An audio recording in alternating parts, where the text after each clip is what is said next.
सुप्रभात। मैं अमित तिवारी, सहायक अध्यापक Hindi, study point inter college Khairabad Sitapur. बच्चों, मैं आप सभी को हिंदी गद्य साहित्य के इतिहास के अंतर्गत जो आपके पाठ्यक्रम में शुक्ल युग और शुक्लोत्तर युग से संबंधित प्रश्न पूछे जाते हैं उनका अध्ययन आपको करा रहा हूँ। जिसमें शुक्ल युग आप लोग पढ़ चुके हैं, आज मैं आपको शुक्लोत्तर युग पढ़ाऊंगा।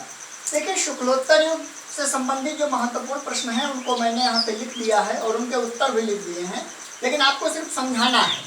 देखिए, सबसे पहला प्रश्न आपकी उसमें पूछा जाता है परीक्षा में कि शुक्लोत्तर युग की समय सीमा बताइए। तो शुक्लोत्तर युग की समय सीमा सन 1938 ईस्वी से 1947 ईस्वी तक। नेक्स्ट, शुक्लोत्तर युग का एक अन्य नाम प्रेमचंद्रोत्तर युग और प्रसादोत्तर युग, कोई भी आप लिख सकते हैं, क्योंकि मुंशी प्रेमचंद और जयशंकर प्रसाद जी शुक्लोत्तर युग के सुप्रसिद्ध साहित्यकार थे और लेखक थे।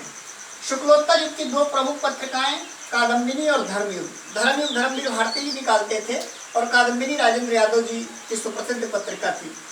शुक्लोत्तर युग के दो कहानीकार जैनेन्द्र कुमार, जिन्होंने पाजेब कहानी और भी कई कहानियां लिखी हैं, और यशपाल। यशपाल की पर्दा कहानी आप लोगों ने पढ़ी होगी, अत्यधिक चर्चित कहानी है।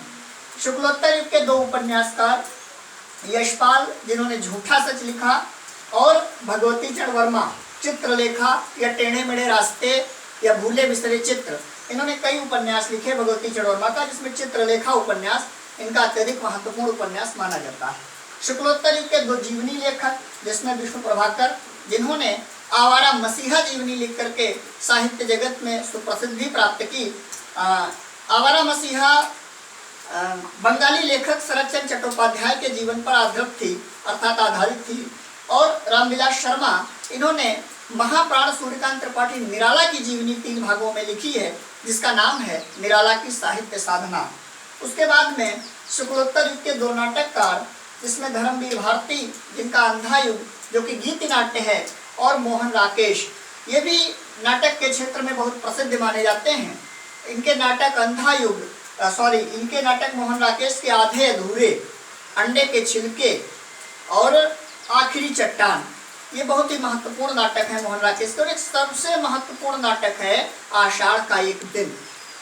उसके बाद में शुक्लोत्तर युग के दो गद्य लेखक, जिसमें आप लिख सकते हैं आचार्य हजारी प्रसाद द्विवेदी जी और डॉक्टर नगेंद्र जी का नाम, या रामविलास शर्मा जी का नाम, किसी का भी आप लिख सकते हैं, या नंद दुलारे वाजपेयी जी का भी नाम आप लिख सकते हैं। उसके बाद में शुक्लोत्तर युग के दो आलोचकों में शुक्लोत्तर युग के दो आलोचकों में आचार्य हजारी प्रसाद द्विवेदी और नंद दुलारे वाजपेयी जी का ही नाम आप लिखेंगे। और शुक्लोत्तर युग की दो विशेषताएं, मार्क्सवादी विचारधारा और दूसरी प्रवाहपूर्ण विचारशीलता।